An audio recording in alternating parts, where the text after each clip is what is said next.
and welcome to the first episode of Small Town Murders. I'm your host, Faith. And I'm your co-host, Reese. Small Town Murders is a podcast where we talk about small towns and how they aren't the safe havens people think they are. So shut off your lights and lock your doors. This is the case of the Midtown slasher.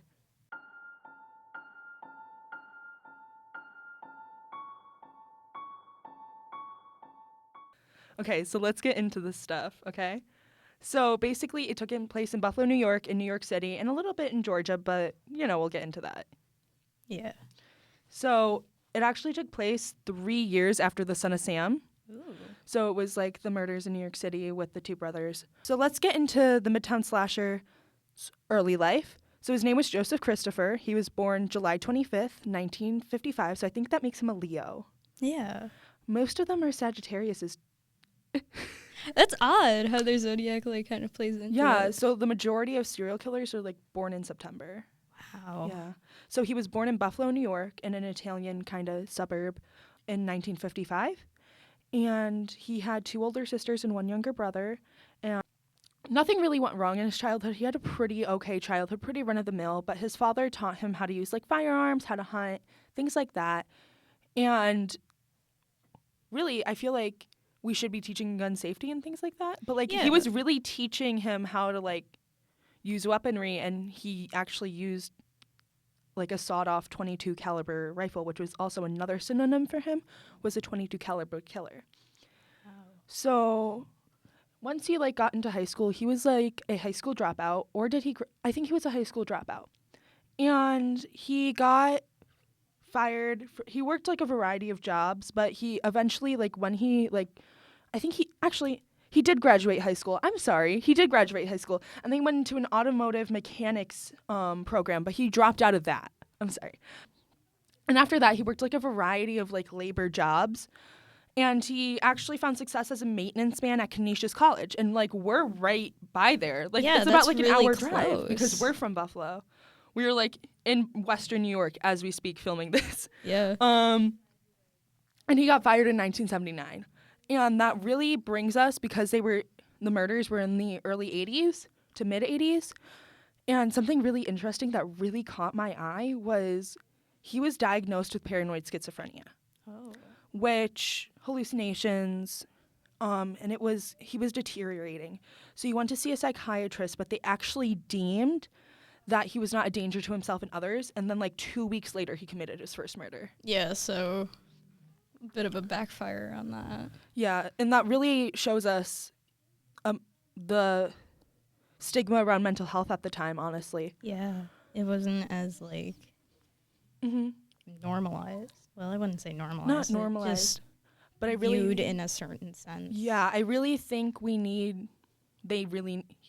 feel if the psychiatrist spent more time instead of a 20-minute conversation with him being, do you want to hurt yourself? Do you want to hurt others? And he can say no, no, no. I feel they really should have delved into it, and it could have saved so many people's lives. Yeah.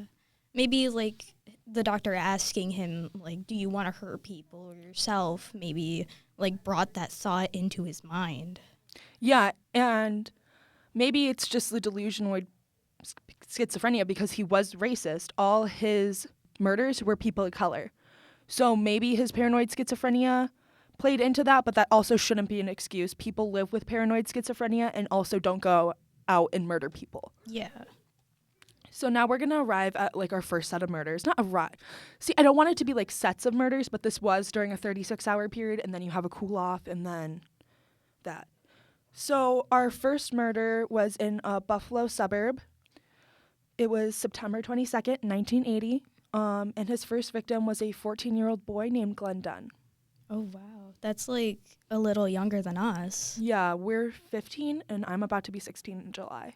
Wow. So he's literally the same age as us. So basically, Glenn stole a car. It was just from the neighborhood. It was kind of a rough neighborhood in Buffalo. Mm-hmm. We know the rough. Yeah, there's a lot of. There is some rough neighborhoods. And he stole a car, and he saw another teenager, Larry Robertson. Now, Larry said they were friends at the time of the police questioning, but it was later found out he just needed a ride to a supermarket so he could cash in a paycheck.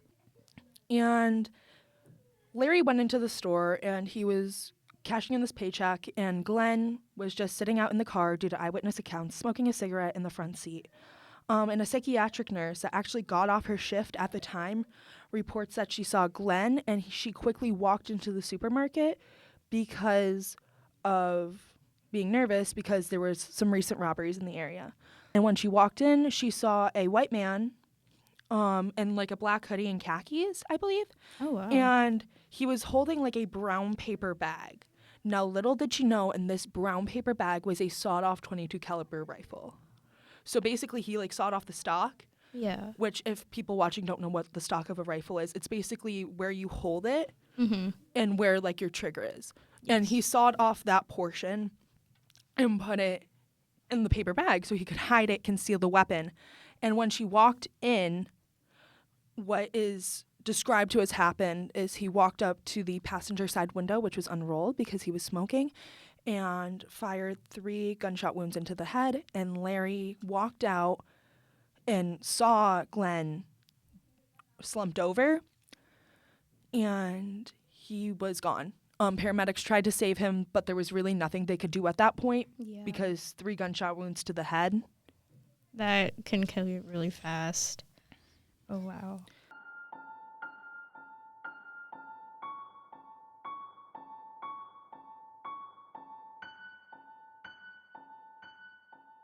So the next day, who was another black man, it was September 23rd.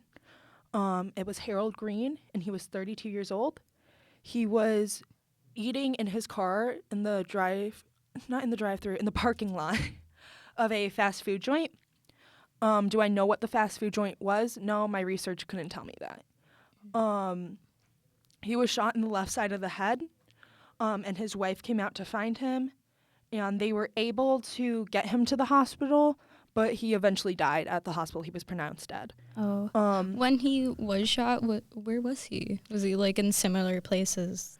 So I think it was a couple miles away. I don't know if it was, the first murder was in exactly Cheektowaga, but I know it was close by.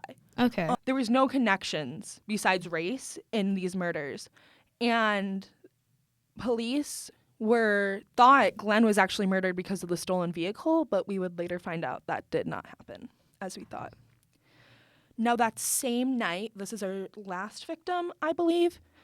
Or am I wrong? No, I am not. It was one of the last. He was second to last. And that same night, Emmanuel Thomas, he was 30. So his first victim was very young. So, like, when you're noticing patterns in, like, FBI profiling, it made sense they wouldn't connect a 14-year-old and a 32-year-old's murder together because that's a huge difference in age and a different circumstance. Yeah. So that same night, Emmanuel Thomas, he was shot because he needed to go to a hardware store because he was a contractor, and he was going with his friend. They were crossing an intersection in their neighborhood, and a man in a black hoodie with the same weapon, the same brown paper bag, shot him in the head and then just ran off. And he died in that intersection. Wow. That had to be gruesome for anyone, like, around. Yeah, so eyewitnesses actually portrayed this information to police. Wow. And obviously the families were, like, heartbroken of these victims. Like, we need to remember, like, these were actually real people. Because I feel like other podcasts, like, they can kind of, like, you listen so much that you kind of just, it comes numb. But, like, we have to remember, like, these were real people. They had families. And there were no, like we said, there were no connections besides race. And the weapon used was a .22 caliber rifle. And they finally, like, kind of connected the dots. Like, these are, like, a spree. These are, like, 3 days of murders. In, like, a 36-hour period, there's, like, 3 murders. And how do we know, like, they're not going to come after us, you know? Yeah. So the communities were, like, terrified. They're like, there are 3 murders in 2 days. How does that even happen? Now, there's another one 20 miles north of Buffalo. His name was Joseph McCoy. He was 43, and it was on September 24th. And he was walking down the street in front of a church where he was blitz attacked from behind and shot in the back of the head. And like every other murder, the only evidence found was .22 caliber shell casings. Wow. So, like, the murderer he vanished. Yeah, so like no one could identify him because he, from witness accounts and like sketches, he literally looks like every other white dude. Oh, jeez. Like brown hair, brown eyes. He was Yeah. obviously Italian by like, we know he's Italian, so he had a lot of those features, but he literally looked like every other white dude Yeah. from Buffalo. You Yeah, know? so it would be really hard to like find him when Yeah. so many people kind of like look like fit in the description. Definitely. So they couldn't get pinprints. So like when a rifle goes off, there's a pinprint Yeah. that goes into the actual bullet so you can identify which gun it came from. But since it was so close range for all of them, the bullets disintegrated. But examiners, so like evidence when they went in, they were able to like do a puzzle of these bullets from all the victims and like gunshot residue and things like that, where they came from the same gun and it was a sawed-off 22 because they didn't know if it was like a handgun, long gun, rifle. So they found out that it was a sawed-off rifle because you can't just carry a rifle around without being inconspicuous and people. Yeah. You don't So- see that just on the streets. Yeah, I would be kind of concerned if I saw that too. So it was a sawed-off rifle, most likely, and it all came from the same gun. So they knew they had a serial killer at this moment. Like they were connecting the dots, but now they knew. Yeah. Okay. So before we get to New York City, we also find two really disturbing murders. So I would click off if you cannot deal with a lot of gruesome details. Yeah. Any Just- type of like gore. So I would just not click off, but just speed through until the next section.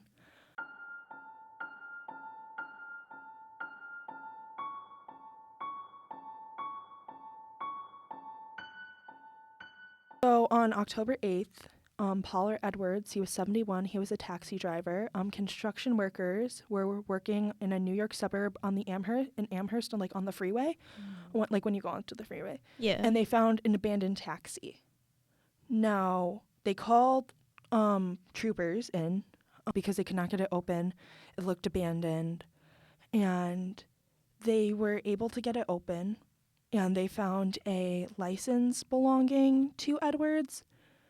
And they used a crowbar to pry open the trunk. And they found his bludgeoned body. So he was really, and his heart was missing from his chest as if it was like ripped out. Oh, jeez. No, it wasn't connected. It wasn't connected until the questioning, but there was no suspect or evidence. Oh, wow. That must have been like really heartbreaking for the family to like be told like all this happened to their And like family member and like, then yeah, they have like police don't know who or anything of what happened. and like even having to identify, Yeah.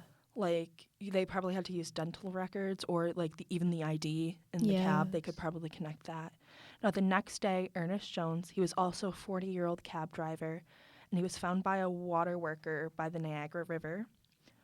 He was laying down in the waterway, so like face down. Mm-hmm. And he was hidden by some like tall grass, like river reeds. Yeah. And like he radioed in authorities because he thought it was a mannequin at first. Which like why do we always assume it's a mannequin?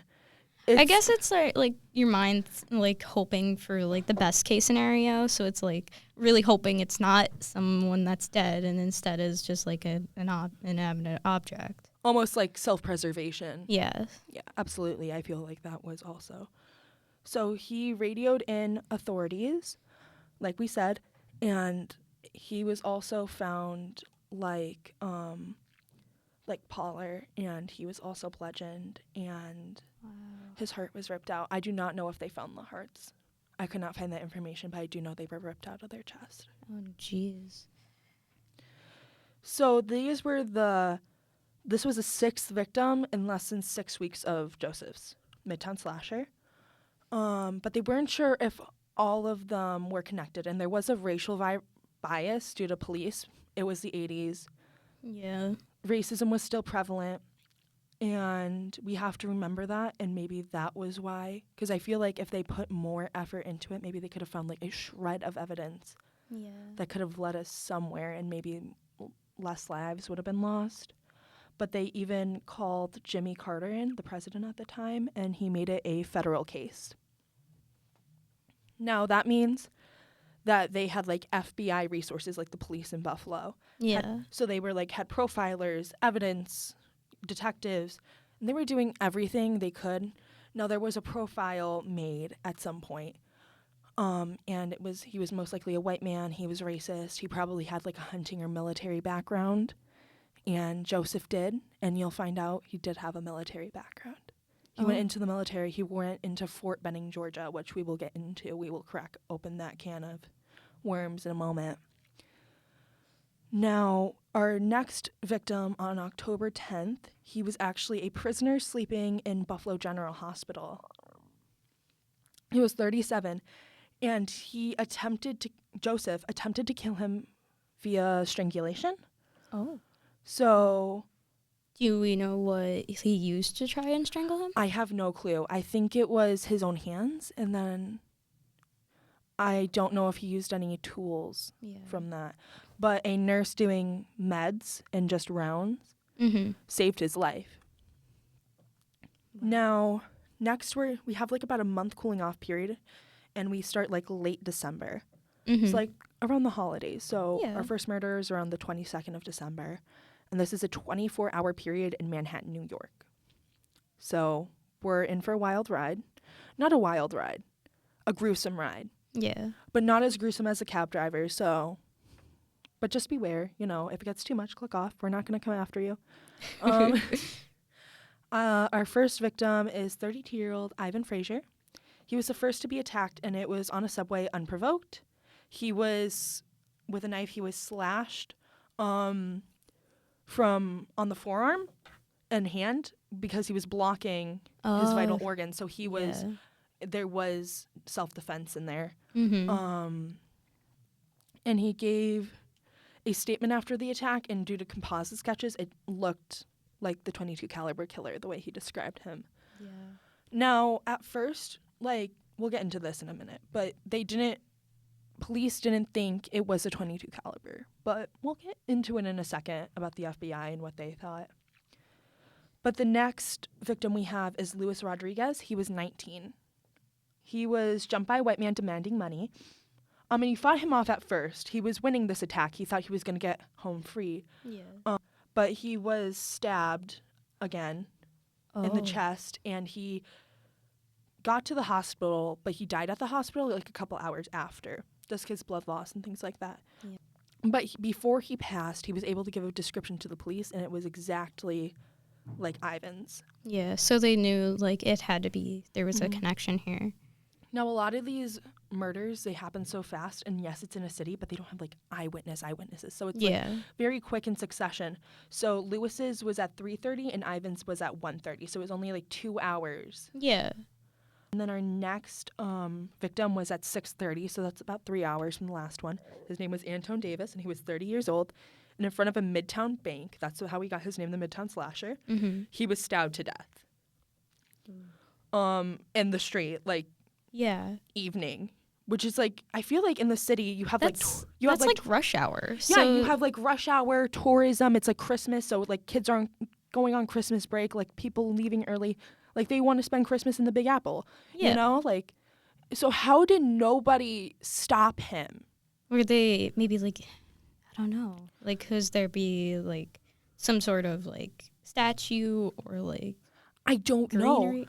I know, but it was in front of a bank. People are cashing Don't they have checks, things to do, and it's rush hour, just end of rush hour. So people are getting home, running errands. Someone should have helped. Yeah.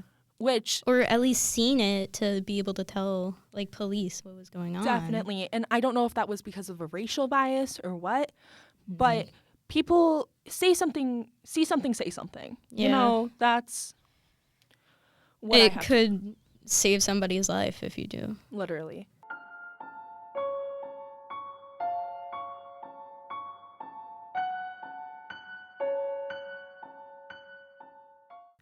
Now, the next victim we have is Richard Raynor. He was also 30, and at 10:30, he was stabbed and passed away in front of a hotel. in front of a hotel during the holidays. People are going in and out of that hotel, sightseeing. And I get it was 10:30, but you have front desk workers. You have people walking Yeah. around still.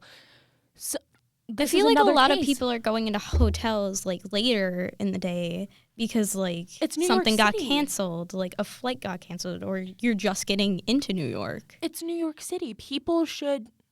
There's so many people in New York City. Yeah. Like Buffalo, we think is big, but You walk into New York City and there's a lot more people. like, how did someone not see something how did in front? I can't. Like, like and not even 30 minutes later. Like, imagine if somebody helped this man, Carl Ramsey. He could have been caught. yeah. So he was stabbed, Carl. He was stabbed in a dark subway and no one could see anything. So he was like standing, holding the rail, what I saw on the internet, which our citations will be on our website. And he was stabbed and he like crawled out of the train bleeding, like just trying to get help. trying to get something- help, and he died shortly after getting on the platform. Oh wow. So instead of the 22 caliber killer, he had a second name now, the Midtown Slasher. And there were many similar characteristics to the caliber killer. Now the FBI, one of the profilers, I watched a documentary. It was amazing. The same characteristics, the same style of killing, blitz attacked, quick, in and out. Yeah.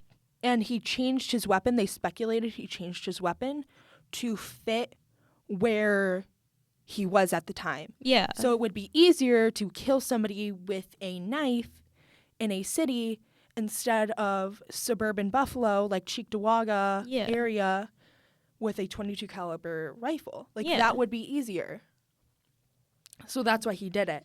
Now, during these attacks also, nothing occurred in Buffalo at the time. Literally nothing. No murders, no nothing to connect it to. After these killings, like in New York, there were several more, but they all got away alive.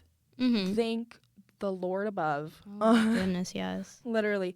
I'm so glad they got away. They were able to save themselves. And Yeah. I commend you for being able to go through that such hard time. And I just wanted to state that now. Yeah. I couldn't imagine what like the last few minutes of all of the people that didn't make it and weren't able to get the help they needed before passing away. Now, another Like, thing about those cases, they were never tried for. He was only tried for murders. Now, during this time, investigators are trying to search for something until they get a call from a doctor in Fort Benning, Georgia, from a military base. Oh no. Now, the Army was holding a Private Joseph Christopher on charges of assault after he attempted to stab one of his black enlistees. Do we see the Oh. racial bias? Yeah. Mm-hmm. There's a lot of So what I learned was from Manhattan, after the murders in Manhattan, he enlisted in the Army and went into basic training. Now, when he was in custody, he gave himself a self-inflicted wound with a shank. Oh. And that's why he needed to get like medical attention because he was bleeding everywhere. I think he hit like a femoral artery. Yeah. Which is a femoral artery, for people that don't know, is like your kidneys area. Yeah, that's Which would be really bad. Yeah. So he's bleeding out. And while he was out of it because of blood loss, he confessed to the doctor that he killed men in the Buffalo, New York City area. so he basically gave himself up. He confessed because of this inflicted wound. Yeah. And she was giving him medication when he said this to her. He didn't know the amount of people that he had killed. But she still reported it to Army police, which then reported it to the Buffalo police and the FBI. Yeah. And compared to the Buffalo 22 caliber and Midtown Slasher profile, it was spot on. I am telling you, it was Completely matched. It was a completely match. So it was either he was a loner in his early 30s, he had a menial type labor jobs, he probably used weapons in childhood, and they found a friend that went hunting with him.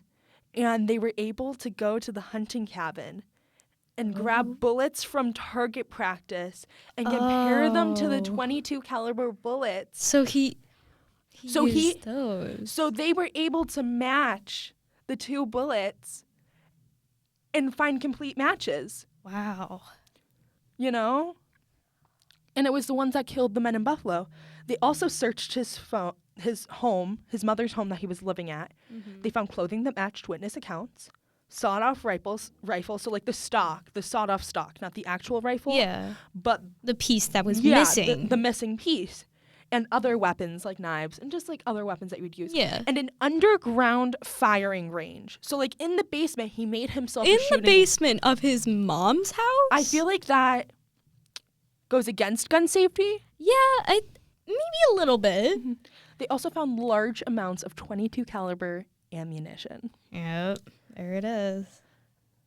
And like we said, they got a second warrant after the house, searched the cabin, and found all that. So let's go to the trial and kind of the conclusion of this case.